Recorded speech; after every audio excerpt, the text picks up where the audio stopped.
Food and nutrition are really, really important when it comes to, well, everybody, but particularly children and young people with cancer or going through stem cell transplant.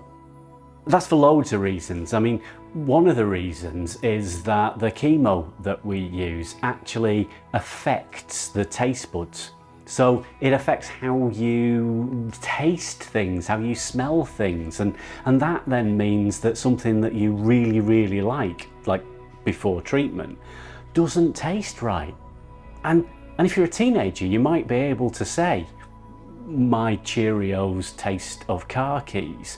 But if you're little, then they're just not right. And if you don't understand that and you reject that and push it away, it can be really hard, because when you're looking after somebody, then one of the great expressions that we have in multiple cultures is to make people food, is to share your love for them by what you do with feed and feeding, and rejecting that can be really hard as a parent or a carer when your kid is turning away things. And as a grandparent, they no longer want your special spaghetti bolognese or whatever.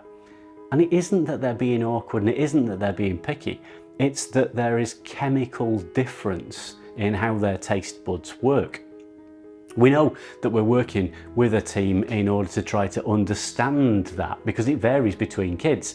And maybe if we've got some sort of taste testing ability, we could potentially even give advice about what foods to eat differently. The other thing about food, in addition to its important emotional and psychological part, is that it's physiological, it's nutrition. The difference that we think of between food and nutrition is food is the stuff that you would put on your plate, whereas nutrition is getting the calories, the fats, the minerals, the fancy thingy-majigs into your body so that you can use them. And food is a great source of nutrition. Having cancer and going through cancer treatments and stem cell transplants and so on means that your body probably needs more calories than you doing the same lack of exercise would do if you weren't having all those treatments. And so what we often see is that kids going through treatment do start to lose weight because of those effects. There are some chemos that actually put up your appetite, but mostly we see them losing weight. And that is distressing to look at, but it also, those kids that do lose lots and lots of weight, then means that we need to change the way we give those chemos, and it means that they might actually be at greater risk of infectious complications of the treatment. We do quite a lot of things to try and reduce the problems that infection leads to in kids with cancer, knowing that infection is one of the leading causes of death in kids who are being treated. And we do that by saying things like, wash your hands, don't go near people that have got flu or raging diarrhea. But we also talked for a long time about trying to reduce the bacterial load of the diet. And this came up with an idea that one way of preventing infections was by making the food as sterile as possible, in a sense, and from this came out the neutropenic diet, and this was particularly in transplant, but also in some of the intensive chemos. Now, neutropenic diet sounds really fancy and sciencey, but it wasn't really, and it was sort of the idea that we would obliterate the food in some way. So we'd cook it, or we'd dunk it in sterilizing fluid like Milton for babies. And what that led to was food that really didn't taste nice, really didn't look nice, had really horrible textures to it. So you're in this weird bind of kids having this supposedly very safe food, but then really not eating as many. After a while, I started to question it and started doing trials where half the kids and half the grown-ups, because we were using this in grown-ups as well, were on the neutropenic diet and half weren't.